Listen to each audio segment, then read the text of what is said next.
Не е неопходен Брисел, ниту се неопходни пари за поитна постапка да се измени Законот за заштита на животните, реагираат од Сдруженијето Анима Мунди за изјавата на премиерот Димитар Ковачевски дека за проблемот со бездомните кучиња државата ќе бара помош од Европската Унија.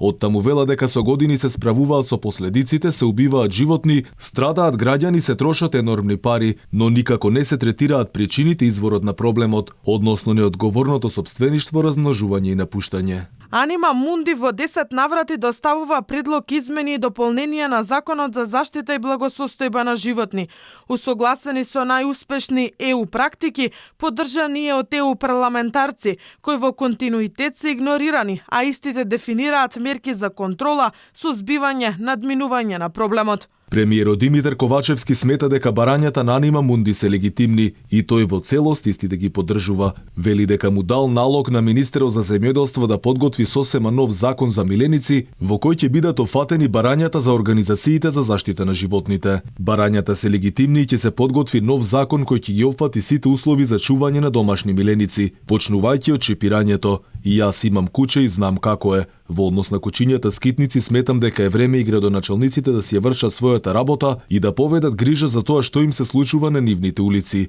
Не ги биравме градските татковци постојано да се жалат, туку да работат, рече Ковачевски. Инаку надлежните со години немаат ефикасно решение за проблемот за хаосот со уличните кучиња. Колкав е тој доволно покажува скандалот во Струга, каде жител со пушка ги убиваше недолжните животни по улиците. Иста слика и во Скопје, каде редица граѓани пријавуваат напади од улични кучиња. Но проблемот секако не е во кучињата, туку во надлежните кои ги нема никаде. И секако мора да се покаже сериозност и да се поработи за решавање на проблемот.